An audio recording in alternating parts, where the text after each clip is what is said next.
Welcome. Last talk slot of the day for day 2 of NDC, and just the last talk before the after party, so I appreciate you all coming and being with me for this. This is actually my second talk at NDC this week, so thank you for supporting me and coming to that as well, and big shout out to NDC and all the organizers who help make today happen. But my talk for you today is all about leadership through self-awareness and how you can become a great leader by understanding yourself. A leader is not determined by a title, but by someone's influence that they may have over other people. And anyone can be a leader. But first, you need to build up those right skills to become that leader. And you can build your leadership skills and become a great leader through self-awareness. In this talk, I'll dive into self-awareness, what it is, how you can develop it, how you can work on it, and how you can use it to build up your team and yourself to be that great leader, and how it can help your followers, in turn, become leaders themselves. But first, a little bit more about me. So my name is Melissa Houghton, and I am a principal software engineer and developer relations for a company called Xenix, which is based in Australia. So I've come all the way from Australia to see you here in Oslo, which I'm very excited about. And I'm also a Microsoft MVP in developer technologies. And this will actually be my last conference talk for quite a while before I go off to do some more important things.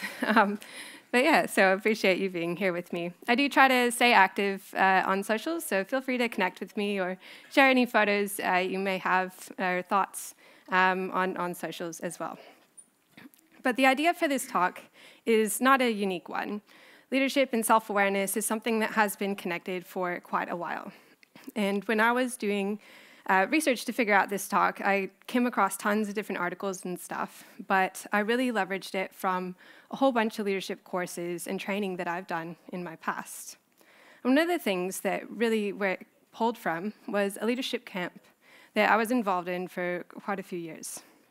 It was a camp through Rotary Club called the Rotary Youth Leadership Award Camp, and this was targeted at young adults aged 18 to 28. And I was lucky enough to, at one point, attend the camp as a camper. And you're off in the woods, sleeping in cabins, no phones, no computers, completely off the grid. And it's all about building up your self-awareness to become a leader, building up those skills through many different activities.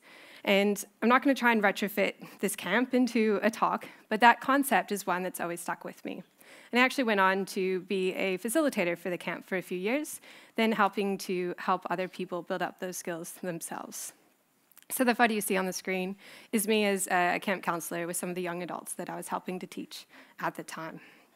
And throughout my career, I've also done many leadership training courses and different things that have also focused on helping us to understand a bit more about ourselves and understanding our different personalities and our traits and our leadership skills and styles to really help us be a good leader.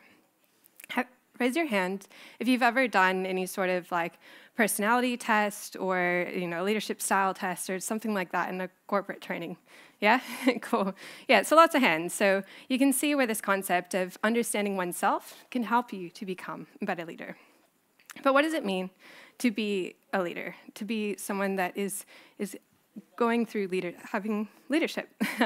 So if you look up the definition of leadership in the dictionary, it says the action of leading a group or people or an organization. I didn't actually find that to be very helpful. So then I went on to look up the definition of lead.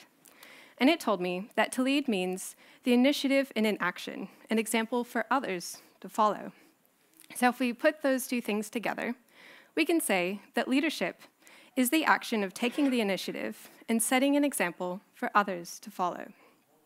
And I like this definition because to me, a leader is somebody with followers. It's not the title that makes you a leader. It's not someone that has lead in their title or manager or whatever it may be. It's the people around you that actually choose to make you a leader, the ones that are following you, the ones that you're able to influence, and the ones that are listening to maybe that advice you have or following in your footsteps. And it can be somebody at any level. It can be someone with any type of personality, type of background, any type of role. It could be you. A leader is somebody who's out the front, who is pulling the team forward, somebody that has those right skills, that attitude, and the approach that enable people to lift themselves up and want people and drive people to follow them. So I want to hear from you. What do you think makes a good leader? Just a couple of people in the audience, do you want to share what you think? What do you think makes a good leader? You can shout it out. Raise your hand. Yeah, communication, that's a good one. Charisma, yes, definitely. Empathy, yeah. Respect. Patience, nice. Resilience. Yeah, all these are really great. So having that strong communication skills, the resilience, the empathy, the patience, a lot of those mean that you also have to be aware of yourself, aware of your communication styles, aware of how you are understanding other people. Your patience is based on taking a step back from what your initial reactions might be. So all of these are underpinned by self-awareness. So people can be leaders in different contexts. They're the ones that are helping out, and the ones that could also be supporting a leader. There can be multiple leaders in many situations. They could be the ones that are doing those little tasks on the project that other people may have forgotten about, checking in on the various team members who might be a bit quiet lately, or trying to encourage those who normally don't contribute in meetings but really have those great ideas. Think about a game of basketball, for example. You have a coach, you might have a team captain, you might have somebody who's setting up the play and somebody who's actually shooting the hoop in the end. Who is a leader in that situation? They all took a small part in working together to reach that goal. And so they all were leaders in their own ways. So in the words of Bill Gates, if we look ahead into the next century, leaders will be those who empower others. So how do we empower others? How do we become that person that other people want to follow, that other people want to listen to, that they look up to, and maybe even emulate themselves from? A lot of it does come down to understanding of ourselves. And before we can look at taking care of those around us and really helping them, we have to first look at our own actions and how other people perceive them. I do want to emphasize that self-awareness does not equal leadership, but it is a key foundation to becoming that great leader. All those terms that you guys shared of what you felt like a good leader, those capabilities they would have, a lot of those are underpinned by being self-aware. So that communication, that empathy, that maybe something of like active listening and really empowering others, that first starts with yourself. So what is self-awareness? Well, it's when you are aware of yourself. It's in the name. But it's really being aware of your values, aware of your personality and your strengths, your weaknesses, your habits, your emotions, and how those may impact those around you. The different actions you might take and how other people can perceive them and the follow-on effects they might have. As people, as humans, we are not born completely self-aware. Yet research has found that even at infancy, we have a rudimentary level of self-awareness. Think about if you've seen young babies who are starting to recognize their own hands and their movements and stuff. That's them learning to become self-aware. But research has estimated that only 10 to 15% of people are what known as truly self-aware. There's lots of things about ourselves that we just have no idea about, but it's something that we can all work on. The concept of self-awareness has been pondered in texts for many, many centuries, and the context of self for even longer. However, the official study of self-awareness as we know it today began with Shelley Duvall and Robert Wookland in 1972. Duvall and Wookland proposed that at a given moment, people can focus their attention either on themselves or on their external environment. And this research has led to two different classifications of self-awareness. It's the separation of self-awareness into internal self-awareness and external self-awareness. So the first is this internal, or private self-awareness. And this is, how well do you actually know yourself? How often do you look at your inner self and recognize your own emotions and your actions? And it's something that we generally have to take step and make sure that we're doing, be really conscious and recognizing ourselves. Generally, it might take a certain thing to draw our attention inwards. Take a moment to think about how you are breathing. Take a deep breath in and out. A lot of the times, we don't actually really pay attention to how we are breathing. But because I drew your attention to it, you had a little bit of that internal self-awareness, thinking about your breathing and how it's going. So that's things like that, somebody mentioning something or you taking that initiative to reflect, draws into your internal self-awareness and helps you to be aware of yourself in that more private way. So that is the awareness of your internal state. The other type is the public or external self-awareness. And this is our perceived awareness of how others see us. So it's our interpretation of how people see what we're doing. So for example, right now, I'm standing here giving this presentation. I can see all of you looking at me, and I'm aware of my body movements and the things that I'm doing, and I can come up in my head with ideas on how you might be perceiving me. I don't actually know what's going on in your head, but this is my external self-awareness. So when we are aware that we're being watched and evaluated in some way, we often try to behave in certain ways. And we try to do things that we think are going to be socially acceptable or desirable. It's like if a friend tells a contentious joke and we're not quite sure if we should laugh, so we kind of look around the crowd first to see if everyone else is laughing, and then we join in laughing. That's part of that external self-awareness. And it really drives how our behavior goes into more of the social norms and those social expectations around us. Whereas on the other hand, the internal is all about our personal values and what is truly important to ourselves.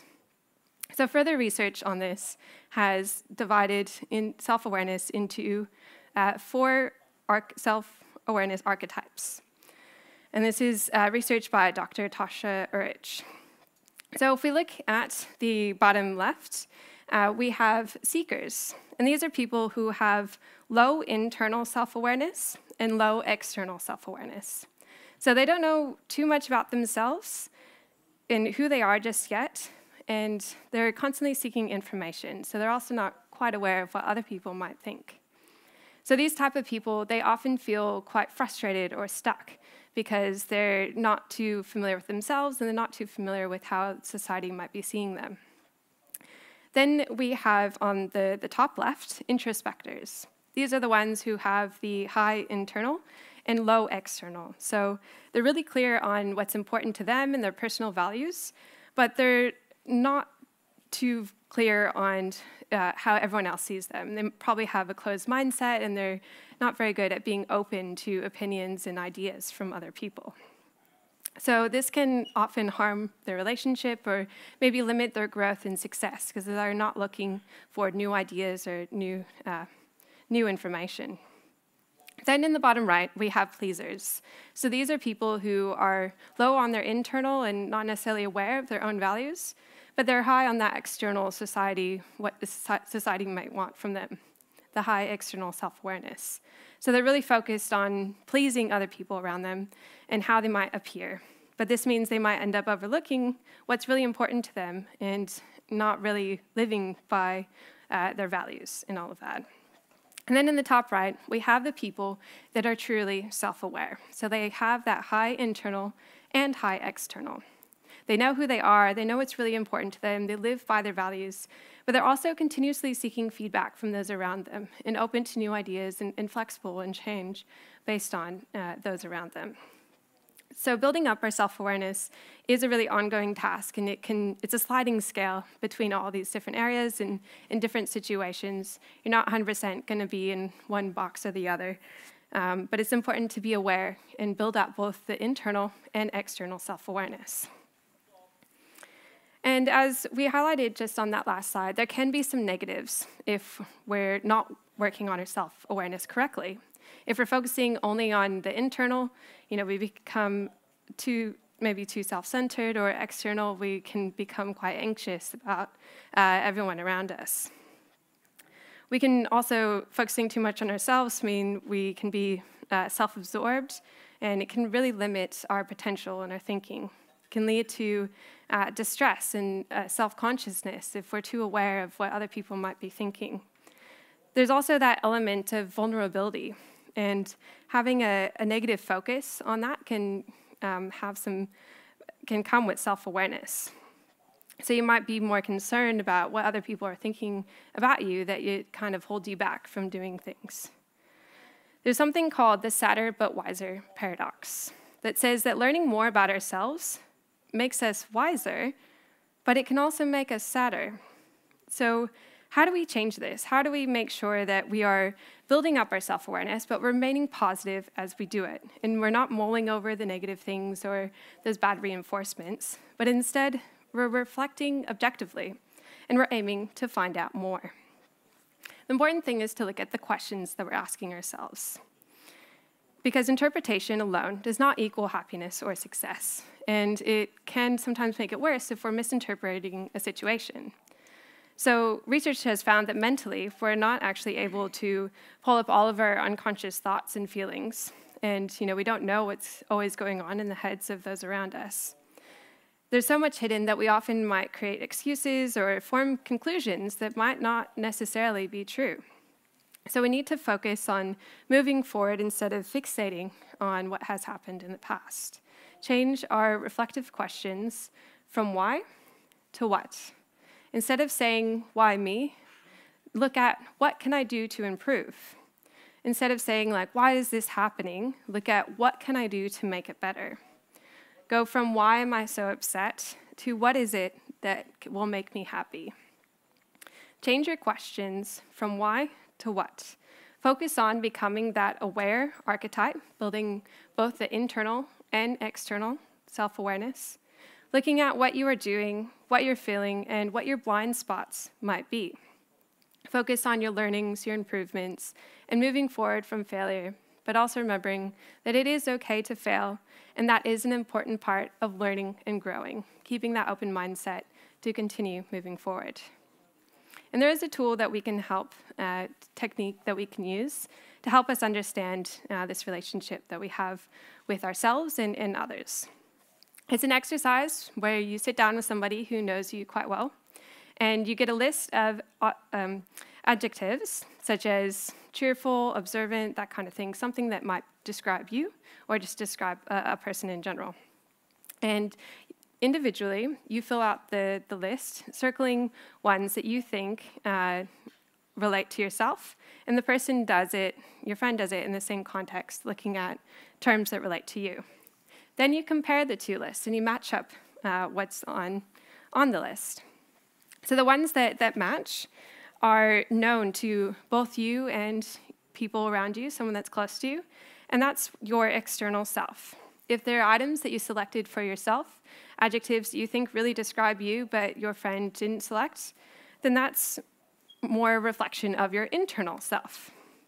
If there are things that other people selected for you, maybe they see you as really outgoing, but you don't see that as yourself, then that could be something that's a blind spot. Maybe it's something you're not aware of, or something you're a trait that is really good, or maybe something you want to improve, that they see in you that you don't see in yourself. And then they say the other ones are unknown to both sides and could be your unconscious self. So just a tool to help us understand ourselves a little bit better and get more familiar with that internal and external self. And then we can analyze that and look at how can we, really reflect who we want to be in both contexts. Because when we change our questions from why to what, we get those positive outcomes from self-awareness. We can use different tools to get that increased understanding of our self-development needs, looking at what our strengths and our weaknesses might be, gain higher levels of confidence and creativity, and have an open mindset and ability to adapt and learn in different situations. It leads to a better acceptance and understanding of ourselves and those around us. It makes us more productive and proactive at work, willing to take on the initiative to step outside of our comfort zone, understanding where we can fit and what times we might actually need to rely on others to help us out a little bit, helping us to build up those stronger relationships, have more effective communication. Research has found that self-awareness is the most important capability for leaders to develop and can create more successful and satisfied employees, more profitable organizations, and more effective leaders. So if we want to understand ourselves a little bit more, we talked about those personality tests and how that's often a tool that's used for understanding ourselves. And there's many different types of these personality tests, but it's an idea, it's a another tool metric for us to do a bit of that self-reflection of the things that are important to us, or maybe our underlying actions and ways that we go about the world and do things. Personalities are determined by our genetics, our environments, and our situations. So you might have a slightly different personality at work than you do at home, and that's okay, but understanding how you act in these situations can help you to be a better leader and work with those around you. It's the characteristic patterns of thinking and feeling or behaving. And there's a whole bunch of different methods. And it's also can be influenced by your mood when you take the test. So they're not 100% correct, but they give you a really good guide and provide insights on how you operate. And it can also provide insights on how the rest of your teammates operate as well, if you are willing to share and compare your personality results. So one that I have done in the past is called a DISC personality assessment. So the DISC theory describes personality through 4 separate traits. So the first is dominance, which is more direct, results-oriented, strong-willed type of person. The next is influence, so a bit more optimistic, lively, enthusiastic. Then you have steadiness, somebody who's even-tempered, patient, and tactful. And lastly, conscientious, someone who's more analytical and semantic. So this looks at your preferred world-focused and how you process information, how you make your decisions, and how much structure do you prefer? Do you like to have, how do you work alongside different colleagues, and how do you communicate to those around you? And I actually I did this personality test with a whole bunch of colleagues at work. And there was somebody who was in a role that was closely related to mine, and we were constantly butting heads. And we had quite a lot of trouble communicating and working together. But after we did this DISC personality test, we all shared our results as a team, and I actually found that she was on the complete opposite end of the scale as I was. And that helped me understand her a little bit more and understand myself. It helped me understand why I might be misinterpreting the information she was giving me or the way she was delivering her messages, and helped me understand her style and how I can, maybe adapt my style to work alongside her a little bit better. So as a leader, when you understand your personality and the personality of the team, these insights really help you to adjust. If you're somebody who is a bit more dominant and direct in the way you communicate, and you have some team members that are a bit more empathetic and humble and tactful, they might have troubles with some of the messaging that you're conveying. But being aware of these different types of styles and being able to adjust and adapt is a really good strength of a leader. And being aware of yourself is something that you need to do in order to be able to then adapt. There's also, related to personality types, there's many different types of leadership styles. And these can also be adapted and changed, and there's a whole bunch of different theories around, similar to the personalities, there's different ones around leadership styles. But one that's commonly used is referred to as a full-range leadership model, which has 3 distinct leadership styles. One of them is split into 2 subcategories. That's why there's 4 boxes on the screen. The first is laissez-faire, and this gives complete freedom to your followers to make decisions concerning their work. And it can be effective in teams that are highly experienced and really trustworthy and really driven with their actions and what they do. Next is transactional leadership, which motivates team members through a system of rewards and punishments. And there's transactional management by exception, which means the management steps in when the team is not meeting the standard. So when they start to kind of slip a little bit, that's when management will come in and help them out. And the other one is transactional contingent reward, which refers to an active positive exchange between leaders and followers, whereby followers are rewarded or recognized for accomplished, agreed-upon objective. So transactional leadership establishes standardized practices that will help the organization reach their goals and can be really important for the development of a growing team. And lastly, there's transformational. And this has actually been proven to be the most effective leadership style, but again, it really depends on your team and what level of capacity and drive that they have as well. But it's transformational is most effective with the modern workforce who really want that humanitarian approach. And it's the one that's actually most reliant on being self-aware. They're leaders who inspire their followers to really work together for some sort of vision or higher purpose. So being somebody that people want to follow and being aware of the things around them and the situations that might be impacting their team, and being those role models to drive the organization forward. So research has found that communication is very central to leadership. Internal communication in an organization can significantly increase employers' productivity and engagement.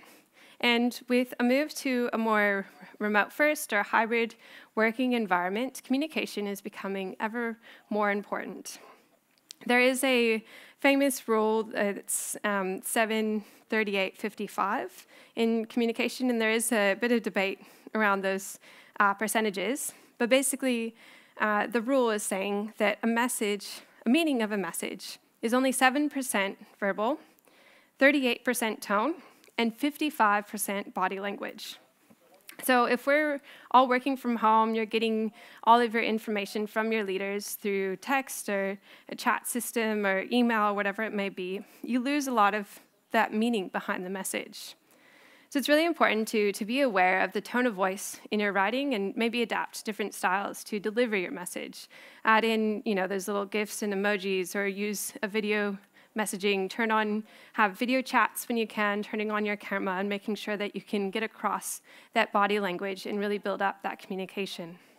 This also allows you to hopefully observe your team as well as you're giving out a message and see their reactions and be able to be aware of how your information might be perceived by them. So some of that external self-awareness. Also being aware of the communication style that works best for you and works for your team members. Are you somebody who likes to have all of the details and information and background before going into a meeting, or do you just want the highlights and the short, quick, tell it to me when we're there, and communicate that back to the team so that they know how to best work with you and have them do the same for you. By acquiring strong communication skills, you can better connect with your friends, your colleagues, and your own leaders in your team.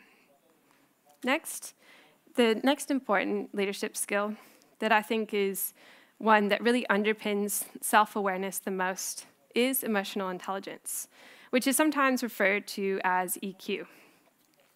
So the first thing that is really important with any sort of emotional intelligence is that self-awareness. So being able to have a solid understanding of your emotions, of your strengths and your weaknesses, and really what drives you. It's the ability to recognize your emotions, understand what they might be telling you, why you might be reacting to certain situations in certain ways, and how those emotions that you're having might impact those people around you.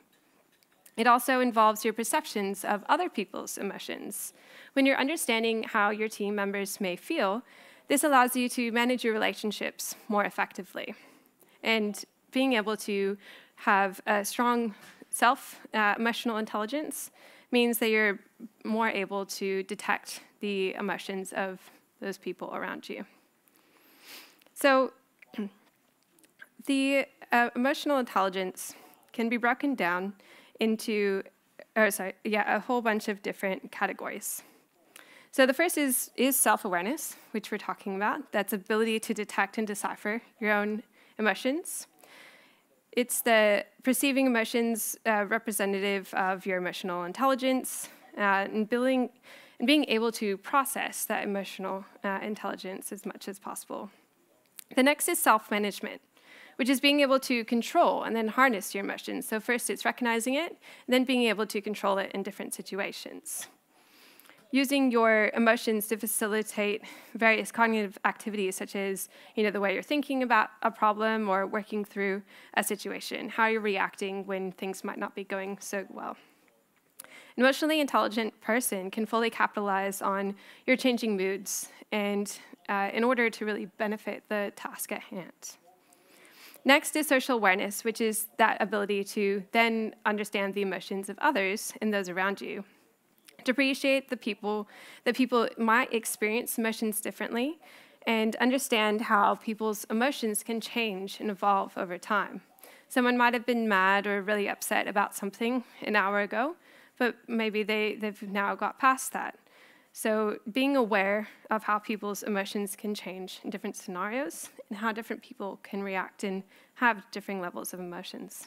And this is where empathy falls, which is a really important part of being a great leader. And empathy can even then be broken down further into cognitive, which is I know how you think, emotional, which is I know how you feel, and empathetic concern, which is I care about you. So building up those three different things can help you be more empathetic and help you have more social awareness and understanding of your team members' emotions. And then lastly is the relationship management. So managing the emotions in ourselves and others. So becoming a bit of a diffuser, somebody who's helping to resolve conflicts and really iron out any issues that people in your team or people that you're working with might be having. So harnessing those emotions, good and bad, and managing them to work towards something greater.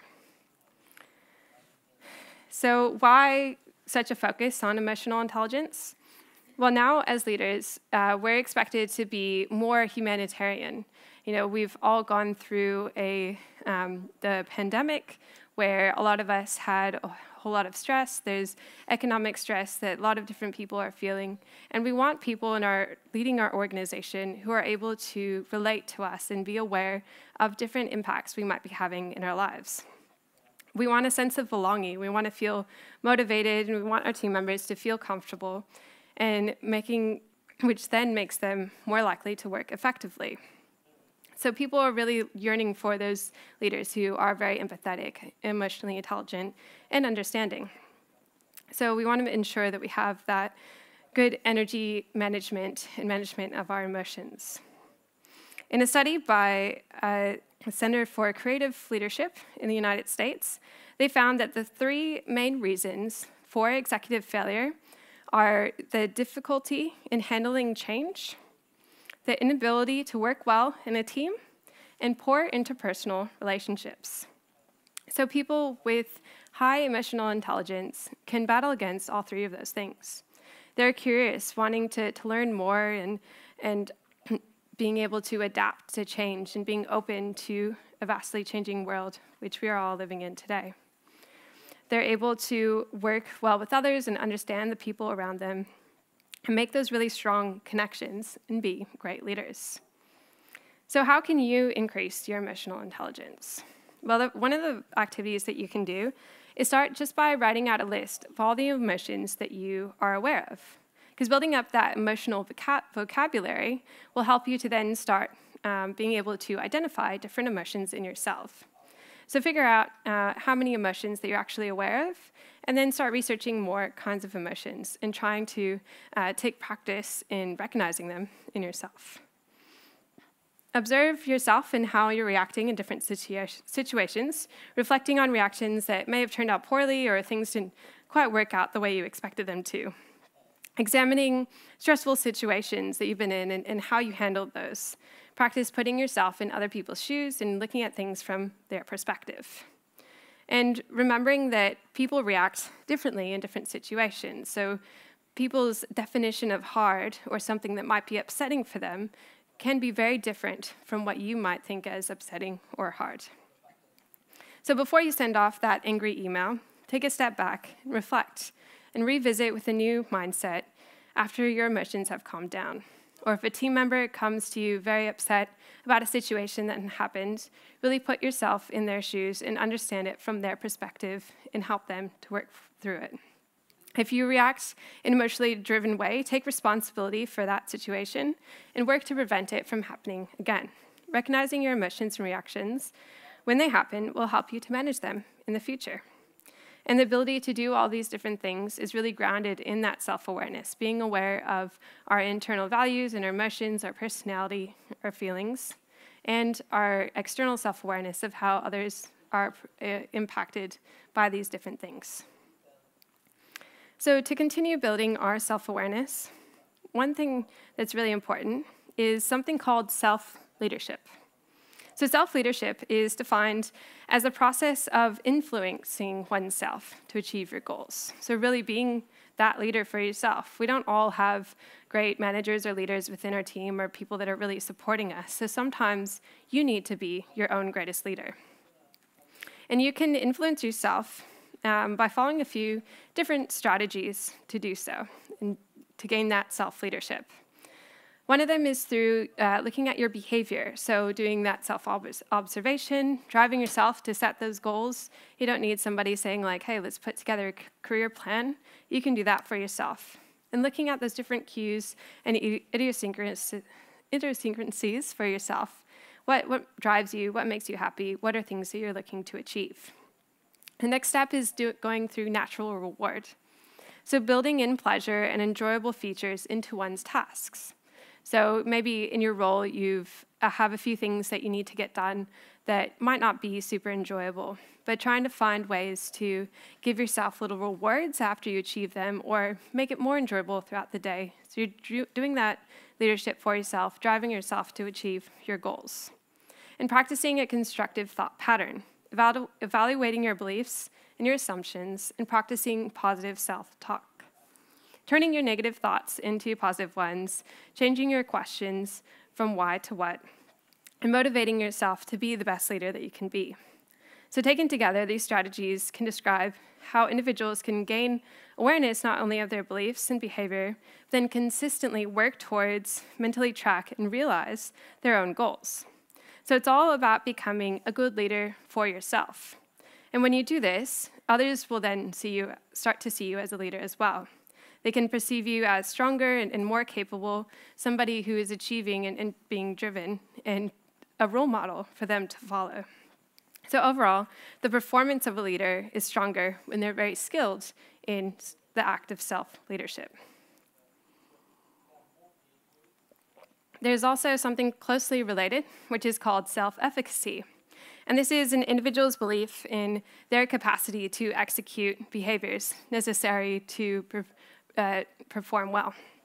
So it's a reflection of your confidence in your own ability to lead or your own ability to achieve a certain goal or work through a certain type of scenario. So it's a skill for motivation and resilience and really taking on challenging problems, stepping outside of your comfort zone, maybe putting yourself up for that promotion, and becoming really more driven and engaged in your work. Studies have shown that individuals who feel confident to lead positively impact other people's evaluation of themselves, and other people see them as more of a leader when the person is more confident. And they are more likely to believe in your capability to lead. So you can develop self-efficacy through experience, maybe seeing other people around you succeed, having gone through this scenario a few times and being able to have success at the end of it. It can also come from support and maybe persuasion from those around you to build up that support network and get some really strong mentors to help you along the way. But also managing your own psychological responses and practicing that positive self-talk. So working on all these skills can help us become more confident and stronger leaders. But one thing that can often hold us back in these situations is imposter syndrome. Imposter syndrome is defined as the internal experience of intellectual phoniness, despite outstanding academic and professional accomplishments. And research has found that 70% of people experience imposter syndrome at some point in their life. And it's actually really prevalent in fields that are constantly changing, where new information is coming out at all times and you're constantly learning, which is exactly what we experience in tech. So how can you become your own greatest advocate and leader when you're just constantly feeling like a fraud, when you think you're an imposter and you don't belong? Well, luckily, there are ways to overcome imposter syndrome and fight against it. And all of these are also driven by building up our self-awareness. So I actually have another talk that's all about self-awareness, but really the key outcome of that talk is 3 steps to help you understand and fight against imposter syndrome. And that's to recognize when it's happening. So recognize what imposter syndrome is and the thoughts that you might be feeling. And recognize that you're not alone in those kind of feelings, that you might be a fraud or you're out of your depth. But then using the support, new opportunities to celebrate success. Going through and rationalizing that, maybe you were successful in getting that promotion, or that you're not actually a fraud. You're in the position you are in for a reason. People are supporting you, and you're actually doing it because you're quite skilled and quite talented. And reflecting on your achievements and your goals that got you to where you are to date. And practicing this constantly, because imposter syndrome is also something that always needs to be worked on and always comes up. But having that self-awareness to be able to recognize imposter syndrome when it's happening, to rationalize the feelings, and then reflect on what we've done, can help us then to drive that self-leadership and self-efficacy and overall help those around us as well, and help other people on our team who might be experiencing the same thing. So as we experience these benefits, our followers and those people around us actually experience benefits as well. They are the ones who actually made us a leader in the first place, because they are the ones who followed us and gave us that title of leader. They see us as the role models and they may model their behavior based on us. And we can use their success for our motivation and vice versa. They build up their own self-efficacy and self-leadership and their pursuit for self-awareness based on what they see us doing and what we can help them to do as well. So share your knowledge and encourage your team to reflect and do those group activities to work through all these different things. Coach rather than give answers. Use something called the 5 whys technique to help them get to the real root of the problem. Asking why 5 times. So it helps somebody to really get down to the root of the problem. If someone comes to you trying to ask for advice, saying, should I do this? Instead of just giving them a yes or no answer, really get them to answer the question for themselves.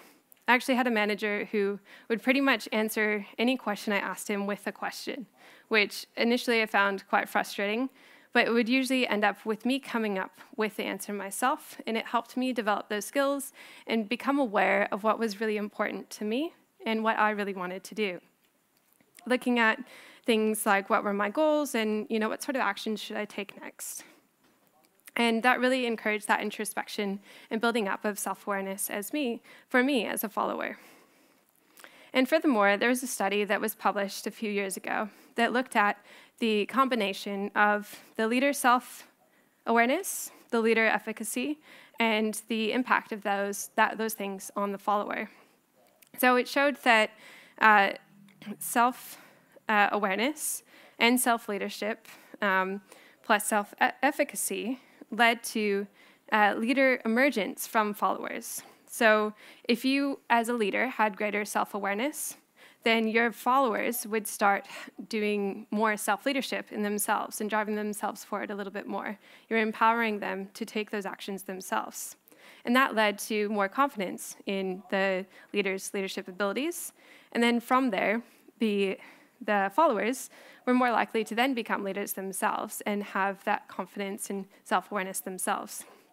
Additionally, it made followers more likely to put themselves forward for promotion and be have more self-efficacy for themselves as well.